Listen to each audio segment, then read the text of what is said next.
Kembali kita akan berbincang dengan Bang Jamin. Bang Jamin masih bergabung bersama kami.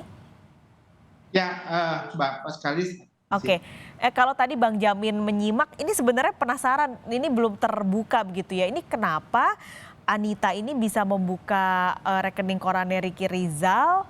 Eh, apakah yang menyuruh Rikinya atau yang menyuruh siapa sehingga bisa? Karena sebenarnya rekening koran kan yang boleh meminta hanya pemilik rekening tersebut. Kalau orang lain kan tidak boleh. Nah ini sebenarnya belum terungkap ya Bang Jamin. Ini nanti harusnya bisa diungkap nggak sih untuk membuka begitu alur dari kejadian ini? Ya, jadi begini, Mbak Marsudi. Jadi yang dalam ketentuan Undang-Undang Rahasia Bank itu memang untuk dana nasabah itu hanya boleh diketahui dan dibuka oleh nasabah tersendiri ya, orang itu sendiri.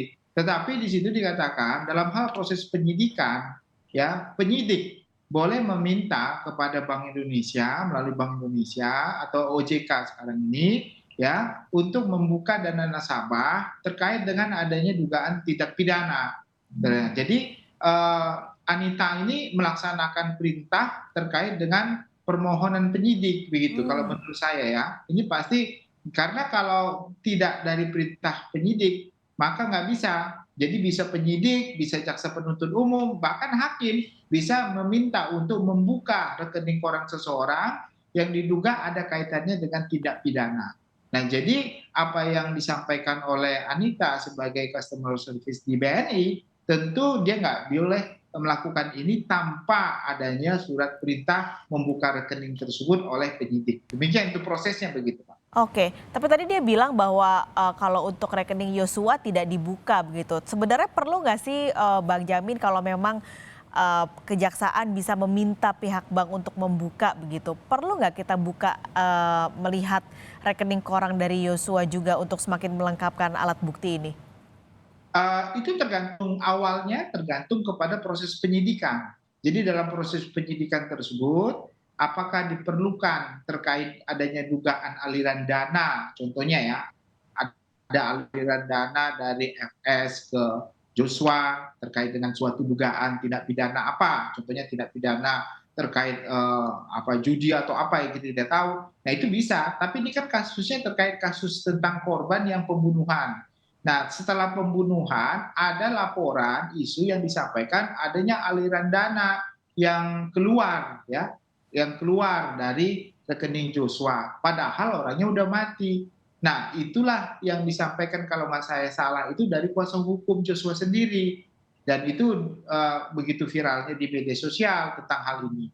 Sehingga penyidik merasa perlu untuk Hmm. memastikan apa benar atau tidak aliran dana tersebut. Dan pada saat ini sudah terbukti. Pada saat itu kita tidak tahu tuh aliran dananya kemana, siapa yang ngeluarin. Ternyata di sini kelihatan bahwasanya aliran dana itu lari ke rekeningnya RR. Nah, sehingga perlu dibuka rekeningnya RR itu pada waktu itu tertentu ya, pada waktu tertentu itu. Dan ternyata sudah dinyatakan sebagai suatu kebenaran dan fakta. Nah, cuma apa kaitannya dengan perkara ini begitu? Dan nanti akan dicari apakah RR mengambil atau mengalihkan uangnya itu kepada dia, siapa apa RR sendiri yang memegang namanya token ya. Kita kan tahu ya ada tokennya itu untuk m-banking ya. Mhm. Sehingga bisa dialihkan begitu, apakah ada orang lain yang memegang token tersebut tapi ditransfer ke rekeningnya RR begitu.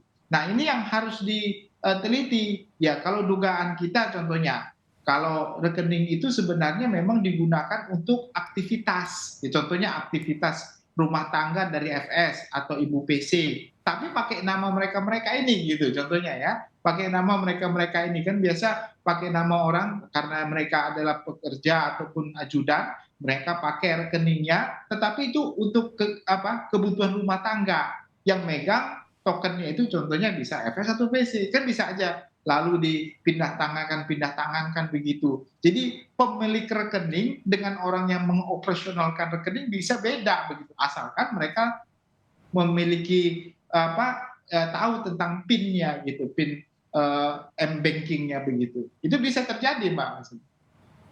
Ini juga berarti harus dikonfirmasi juga ke Ricky Rizal ya, apakah dia pernah meminta ada transferan uang, lalu apa itu transferan uangnya kemana, itu berarti harus dikonfirmasi, Bang Jamin? Ya, nanti di akhir dia kan ditanyakan apakah benar keterangan dari Anita ini terkait dengan adanya uang yang dipindah tangankan atau ditransfer ke rekening Anda. Kalau dia bilang benar, berarti Anda dia yang memindahkan, iya, begitu kan? Dia memindahkan. Nah, itu nanti keterangannya seperti itu. Tapi kalau dia bilang merasa, wah saya nggak tahu dan saya tidak pernah merasa, dan nanti jaksa membuktikan siapa tokennya yang ada siapa-siapa dipegang begitu. Nah dia harus cari lagi. Kalau Ricky Rizal bilang saya nggak tahu ya susah juga kan. Berarti jaksa harus membuktikan karena dia yang menghadirkan saksi ini. Nah gitulah kira-kira agak beratnya untuk menentukan siapa sebenarnya pemegang token tersebut. Nah kembali lagi ada kaitan apa terkait dengan ini? Kalau menurut saya ada kaitannya pembunuhan berencana ini. Ternyata memang dari awal rekening-rekening itu memang sudah direncanakan untuk diambil atau memang sudah di-setting gitu ya supaya rekening-rekening setiap rekening nama-nama ajudan itu dipakai hanya Hmm. untuk operasional kegiatan rumah tangga gitu dan pakai nama lah rekeningnya gitu. Iya, karena tadi terbukti juga yang keluar adalah dana PDAM, lalu PLN, tadi kan ada beberapa yang disebut oleh saksi Anita Amalia. Berarti itu sejalan dengan tadi yang Bang Jamin bilang bahwa rekening-rekening ajudan ini dipakai untuk operasional rumah.